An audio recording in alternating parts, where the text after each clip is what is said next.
आज सुनाने जा रहे हैं हम आपको यशपाल जी की प्रसिद्ध कहानी पर्दा। तो चलिए शुरू करते हैं इस कहानी को। चौधरी पीर बख्श के दादा चुंगी के महकमे में दारोगा थे। आमदनी अच्छी थी। एक छोटा पर पक्का मकान भी उन्होंने बनवा लिया। लड़कों को पूरी तालीम दी। दोनों लड़के एंट्रेंस पास कर रेलवे में और डाकखाने में बाबू हो गए। चौधरी साहब की जिंदगी में लड़कों के ब्याह और बाल बच्चे भी हुए, लेकिन ओहदे में खास तरक्की नहीं हुई। वही 30 और 40 रुपए का माहवार। अपने जमाने की याद कर चौधरी साहब कहते, वो भी क्या वक्त था। लोग मिडिल पास कर डिप्टी कलेक्टरी करते थे और आजकल की तालीम है कि एंट्रेंस तक अंग्रेजी पढ़कर लड़के 30-40 से आगे बढ़ ही नहीं पाते। बेटों को ऊंचे ओहदे पर देखने का अरमान लिए ही उन्होंने आंखें मूंद ली। इंशाअल्लाह चौधरी साहब के कुनबे में बरकत हुई। चौधरी फजल कुर्बान रेलवे में काम करते थे। अल्लाह ने उन्हें 4 बेटे और 3 बेटियां दी थी। चौधरी इलाही बख्श डाकखाने में थे। उन्हें भी अल्लाह ने 4 बेटे और 2 लड़कियां बख्शी। चौधरी खानदान अपने मकान को हवेली पुकारता था। नाम बड़ा देने पर भी जगह तंग ही रही। दरोगा साहब के जमाने में जनाना भीतर था और बाहर बैठक में वे मोढ़े पर बैठ नैचा गुड़गुड़ाया करते थे। जगह की तंगी की वजह से उनके बाद बैठक भी जनाने में शामिल हो गई और घर की ड्योढ़ी पर पर्दा लटक गया। बैठक न रहने पर भी घर की इज्जत का ख्याल था, इसीलिए पर्दा बोरी के टाट का नहीं, बढ़िया किस्म का रहता। जाहिरा दोनों भाइयों के बाल बच्चे एक ही मकान में रहने पर भी भीतर सब अलग अलग था।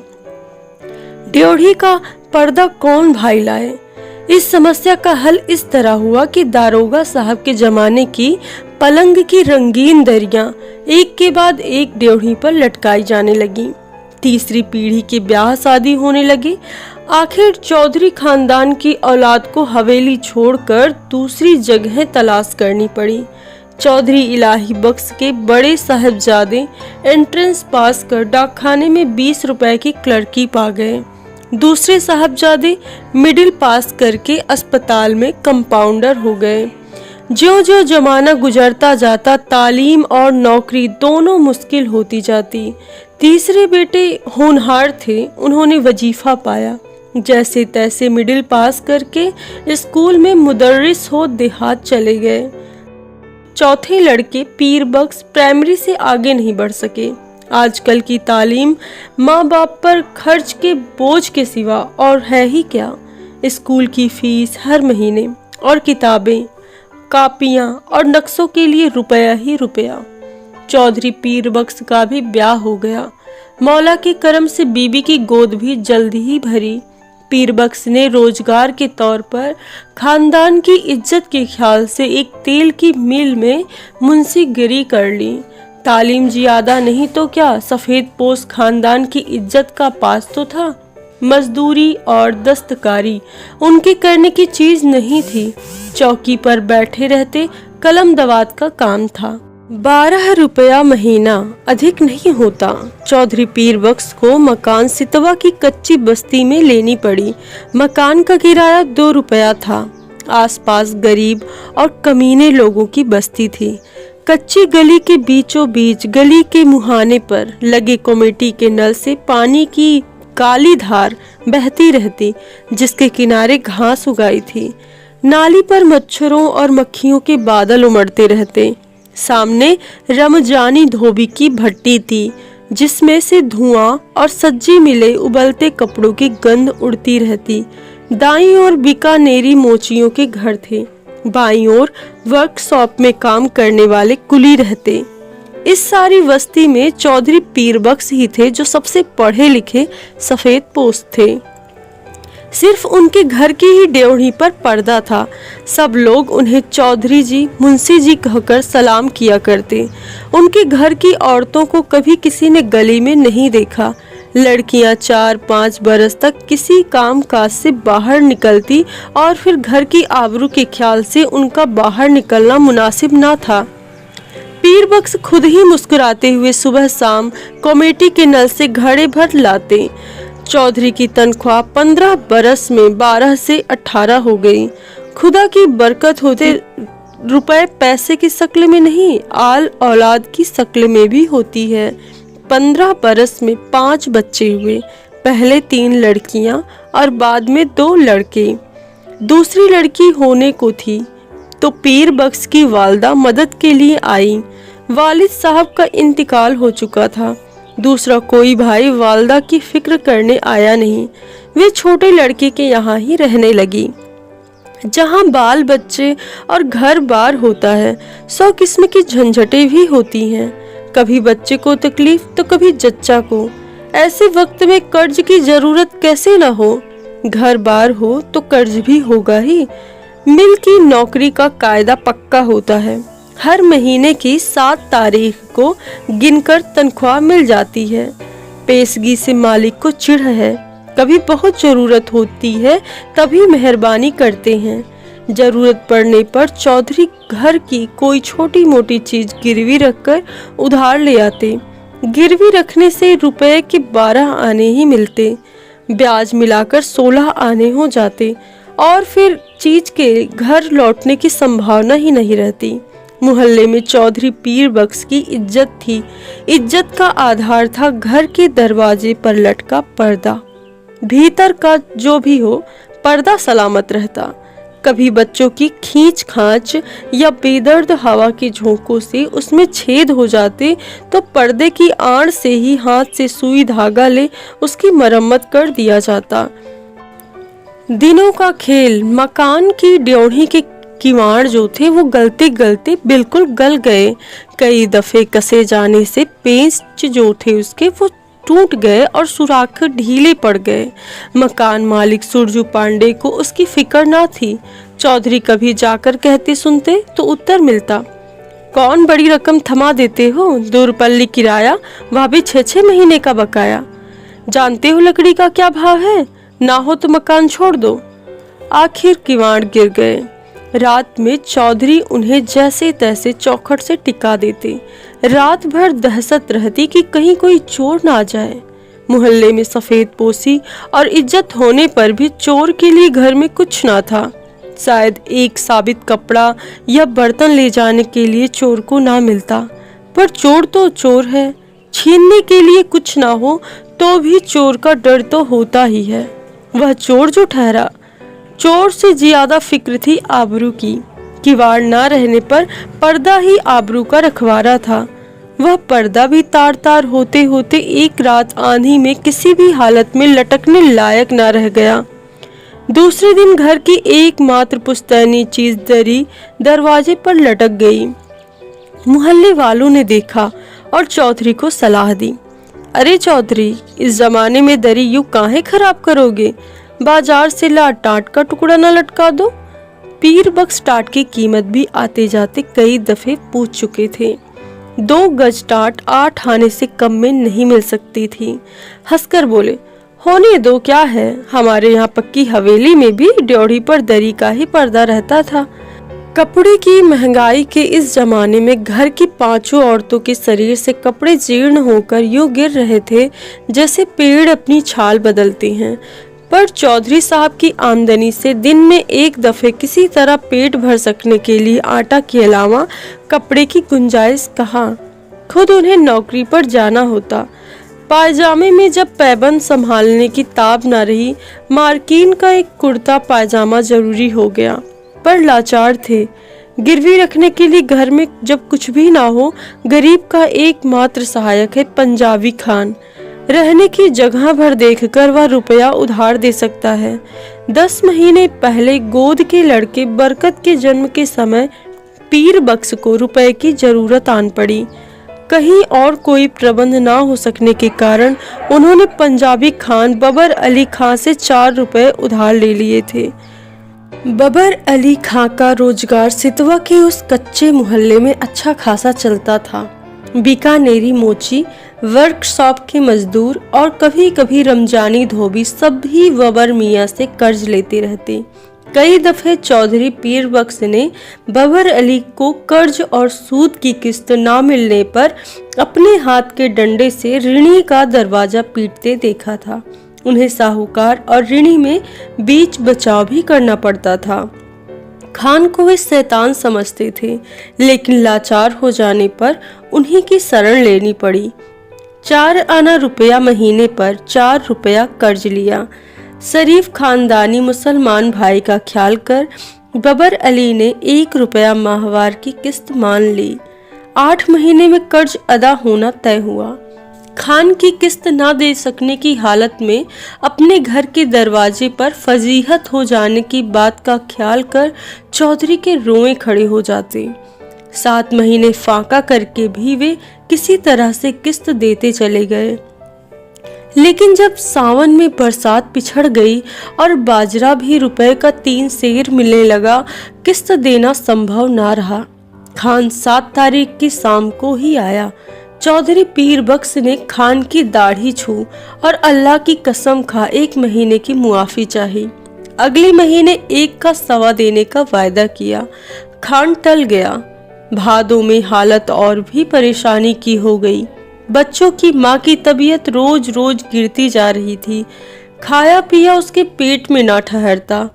पथ्य के लिए उसको गेहूं की रोटी देना जरूरी हो गया। गेहूं मुश्किल से रुपए का सिर्फ 2.5 सेर ही मिलता। बीमार का जी ठहरा। कभी प्याज के टुकड़े या धनिये की खुशबू के लिए मचल ही जाता। कभी पैसे की सौंफ, अजवाइन, काले नमक की जरूरत हो तो पैसे की कोई चीज मिलती ही नहीं। बाजार में तांबे का नाम ही नहीं रह गया। नाहा की कन्नी निकल ही जाती। चौधरी को 2 रुपए महंगाई भत्ते के मिले, पर पेशगी लेते लेते तनख्वाह के दिन केवल 4 ही रुपए हिसाब में निकले। बच्चे पिछले हफ्ते लगभग फाके से थे। चौधरी कभी गली से 2 पैसे चौराई खरीद लाते, कभी बाजरा उबाल सब लोग कटोरा कटोरा भरकर पी लेते। बड़ी कठिनाई से मिले 4 रुपयों में से 1.25 रुपए खान के हाथ में धर देने की हिम्मत चौधरी को ना हुई। मिल से घर लौटते समय वे मंडी की ओर टहल गए। 2 घंटे बाद जब समझा खान टल गया होगा और अनाज की गठरी ले वे घर पहुंचे। खान के भय से दिल डूब रहा था, लेकिन दूसरी ओर 4 भूखे बच्चों, उनकी माँ, दूध न उतर सकने के कारण सूख कर काटा हो रहे गोद के बच्चे और चलने फिरने से लाचार अपनी ज़ईफ माँ की भूख से विलविलाती सूरतें आंखों के सामने नाच जाती। धड़कते हुए हृदय से वे कहते जाते, मौला सब देखता है, खैर करेगा। 7 तारीख की शाम को असफल हो खान 8 की सुबह तड़के चौधरी के मिल जाने से पहले ही अपना डंडा हाथ में लिए दरवाजे पर मौजूद हुआ। रात भर सोच सोच कर चौधरी ने खान के लिए बयान तैयार किया। मिल के मालिक लाला जी 4 रोज के लिए बाहर गए हैं। उनके दस्तखत के बिना किसी को भी तनख्वाह नहीं मिल सकी। तनख्वाह मिलते ही वह 1.25 रुपया हाजिर कर देगा। माकूल वजह बताने पर भी खान बहुत देर तक गुर्राता ही रहा। अब वतन छोड़ के परदेश में पड़ा है, ऐसे रुपया छोड़ देने के वास्ते अब यहाँ नहीं आया है। हमारा भी बाल बच्चा है। 4 रोज में रुपया नहीं देगा तो अब हम तुम्हारा कर देगा। 5वें दिन रुपया कहाँ से आ जाता। तनख्वाह मिले अभी हफ्ते भी नहीं हुए। मालिक ने पेशगी देने से साफ इनकार कर दिया। 6ठे दिन किस्मत से इतवार था। मिल में छुट्टी रहने पर भी चौधरी खान के डर से सुबह ही बाहर निकल गए। जान पहचान के लोगों से, कई आदमियों से यहाँ वहाँ गए। इधर उधर की बातचीत कर वे कहते, अरे भाई हो तो 20 आने पैसे तो दो, 1 रोज के लिए देना है, ऐसे ही जरूरत आन पड़ी है। उत्तर मिला, मियाँ पैसे कहाँ इस जमाने में, पैसे का मौल कौड़ी नहीं रह गया, हाथ में आने से पहले ही उधार में उठ गया तमाम। दोपहर हो गई। खान आया भी होगा तो इस वक्त तक बैठा नहीं रहेगा, चौधरी ने सोचा और घर की तरफ चल दिए। घर पहुंचने पर सुना खान आया था और घंटे भर तक ड्योढ़ी पर लटके दरी के पर्दे को डंडे से ठेल ठेल कर गाली देता रहा। पर्दे की आड़ से बड़ी बीबी के बार बार खुदा की कसम खा यकीन दिलाने पर कि चौधरी बाहर गए हैं, रुपया लेने गए हैं, खान गाली देकर कहता, नहीं बदजात चोर, भीतर में छिपा है, 4 घंटे में फिर आता है, रुपया लेकर जाएगा, रुपया नहीं देगा तो उसका खाल उतार कर बाजार में बेच देगा। हमारा रुपया क्या आराम का है? 4 घंटे से पहले ही खान की पुकार सुनाई दी। चौधरी पीर बख्श के शरीर में बिजली सी दौड़ गई, बिल्कुल निश्चत हो गए, हाथ पैर सुन्न और गला शुष्क। गाली दे पर्दे को ठेलकर खान के दोबारा पुकारने पर चौधरी का शरीर निर्जीव प्राय होने पर भी निश्चेष्ट न रह सका। वे उठकर बाहर आ गए। खान आग बबूला हो रहा था। पैसा नहीं देने के वास्ते चिपता है। एक से एक बढ़ती हुई 3 गालियां एक साथ खान के मुंह से पीर बख्श के पुरखों के पीरों के नाम निकल गईं। इस भयंकर आघात से पीर बख्श का खानदानी रक्त भड़क उठने के बजाय और निर्जीव हो गया। खान के घुटने छू अपनी मुसीबत बता वे मुआफी के लिए खुशामद करने लगे। खान की तेजी बढ़ गई। उसके ऊंचे स्वर से पड़ोस के मोची और मजदूर चौधरी के दरवाजे के सामने इकट्ठे हो गए। खान क्रोध में डंडा फटकार कर कह रहा था, पैसा नहीं देना था तो लिया क्यों? तनख्वाह किधर में जाता? आरामी हमारा पैसा मारेगा, अब तुम्हारा खाल खींच लेगा। पैसा नहीं है तो घर पर पर्दा लटका के शरीफ ज्यादा कैसे बनता है? तुम हमको बीबी का गहना दो, बर्तन दो, कुछ भी दो, हम ऐसे नहीं जाएगा। बिल्कुल बेबस और लाचारी में दोनों हाथ उठा खुदा से खान के लिए दुआ मांग पीर बख्श ने कसम खाई, एक पैसा भी घर में नहीं, बर्तन भी नहीं, कपड़ा भी नहीं। खान चाहे तो बेशक उसकी खाल उतार कर बेच ले। खान और आग बबूला हो गया। अब तुम्हारा दुआ क्या करेगा? तुम्हारा खाल क्या करेगा? उसका तो जूता भी नहीं बनेगा। तुम्हारा खाल से तो यह टाट अच्छा। खान ने ड्योढ़ी पर लटका दरी का पर्दा झटक लिया। ड्योढ़ी से पर्दा हटने के साथ ही जैसे चौधरी के जीवन की डोर टूट गई। वह टगमगाकर जमीन पर गिर पड़े। इस दृश्य को देख सकने की ताप चौधरी में ना थी, परंतु द्वार पर खड़ी भीड़ ने देखा। घर की लड़कियां और औरतें पर्दे की दूसरी ओर घटती घटना के आतंक से आंगन के बीचों बीच इकट्ठी खड़ी हों कांप रही थी।